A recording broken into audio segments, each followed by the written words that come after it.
Hello दोस्तों। आप मेरे हाथ में दो मेटल ब्लॉक देख पा रहे होंगे। ये मेटल ब्लॉक प्योर स्टील से बने हुए हैं और दोनों में से कोई भी मैग्नेट नहीं है। ठीक है, इन दोनों ब्लॉक्स को गॉज ब्लॉक्स बोले जाते हैं। ये यूज़ किए जाते हैं बारीक से बारीक मेजरमेंट के लिए। आप इन दोनों ब्लॉक के जो सरफेसेस हैं उनको देखिए, ये एकदम एकदम स्मूथ है। ये स्मूथ इसलिए है ताकि हम छोटे से छोटे बारीक से बारीक के जो मेजरमेंट है उस उनको कर सके। अब देखिए, अब ये जो दोनों मेटल ब्लॉक्स हैं ये खास तरीके का प्रॉपर्टी शो करते हैं। जब हम इन दोनों मेटल ब्लॉक्स को आपस में जोड़ेंगे, जोड़ के प्रेस करके जब हम इनको एक साथ जोड़ने की कोशिश करेंगे, उसके बाद ये एकदम चुंबक की तरह चिपक जाते हैं। जैसे दोनों में से एक चुंबक हो और एक लोहा। लेकिन ऐसा है नहीं, दोनों के दोनों प्योर स्टील से बने हुए हैं और कोई मैग्नेट नहीं है।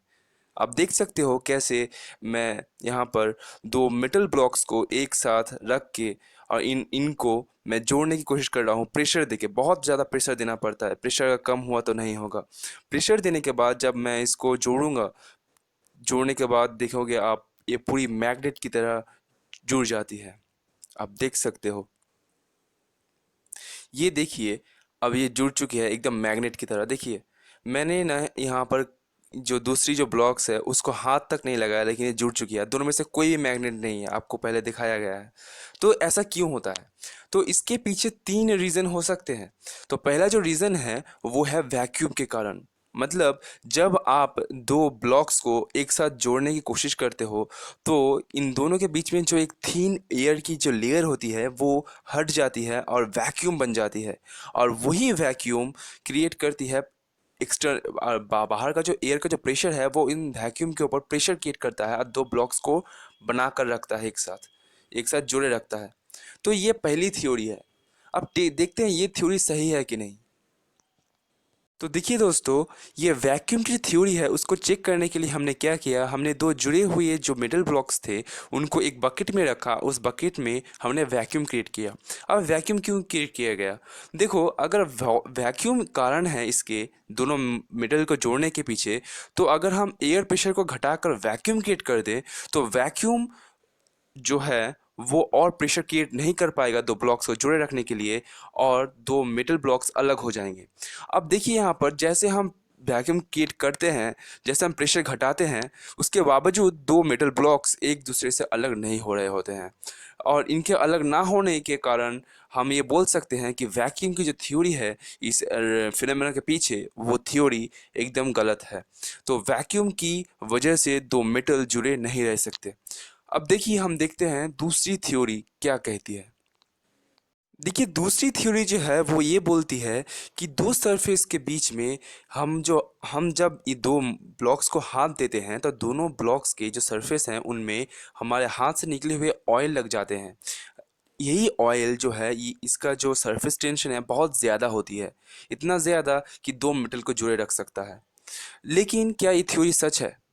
इस थ्योरी को चेक करने के लिए हमने क्या किया, हमने दो मेटल ब्लॉक्स को एसीटोन से धोया।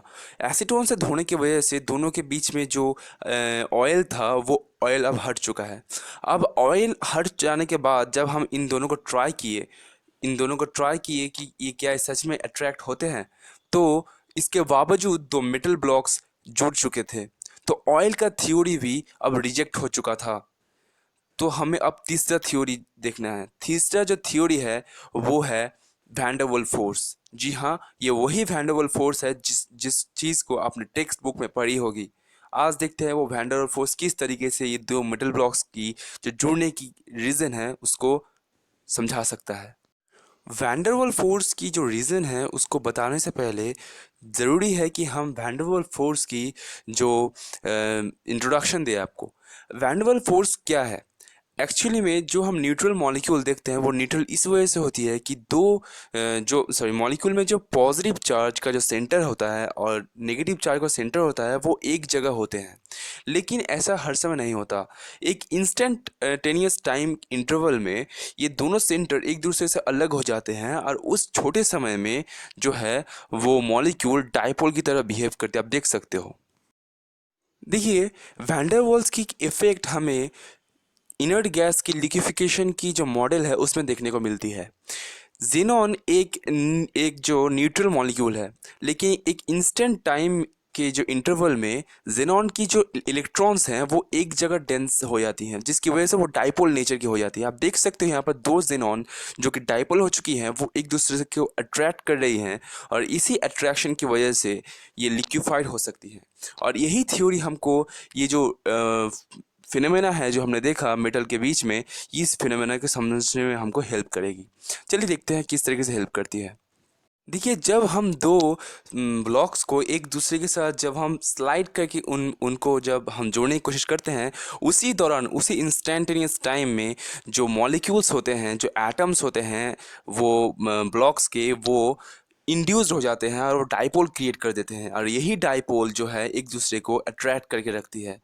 तो ये जो वैन फोर्स है, यही है वो रीज़न जिनकी वजह से ये मेटल ब्लॉक जुड़े रहते हैं। ये वही वैन फोर्स है जिनको आप 11th की केमिस्ट्री की क्लास में आप पढ़े थे, लेकिन वो आज आप देख सकते हो वो कितना इफेक्ट देती है मेटल्स को जोड़े रखने में। ये इतना ताकतवर है कि इसमें 75 पाउंड की न्यूटन की फोर्स से सॉरी 75 पाउंड की फोर्स इसमें का लागू होती है। ऐसा नहीं है कि ये फिनोमेना सिर्फ और सिर्फ मेटल ही शो करती हैं। ये कोई भी मॉलिक्यूल से बनी तो ऐसी सरफेस जो कि बहुत बहुत ज़्यादा मुलायम हो, स्मूथ हो, वो इसको शो कर सकती है। आप देख सकते हैं यहाँ पर दो थीन फिल्म हैं, थीन वेफर्स हैं, ये सिलिकॉन से बने हुए हैं। देखिए यहाँ पर जब एक सिलिकॉन्स को दूसरे सिलिकॉन के ऊपर रख के प्रेस किया जा रहा है, उसके बाद जब आप देख सकते हो ये दोनों जुड़ चुकी हैं, ठीक उस तरीके से जिस तरीके से दो गॉज ब्लॉक्स जुड़ रहे थे। तो ये जो फिनोमेना है ये हर एक मॉलिक्यूल्स के लिए एप्लीकेबल है। इसकी वजह यही है क्योंकि वैन फोर्स भी हर एक मॉलिक्यूल्स के लिए एप्लीकेबल है। वैन फोर्स किसी भी पर्टिकुलर मॉलिक्यूल के चलते नहीं होता, ये हर एक मॉलिक्यूल के चलते वैलिड है। उसी तरीके से ये फोर्स हर एक सब्सटेंस हर एक सरफेस के लिए वैलिड है।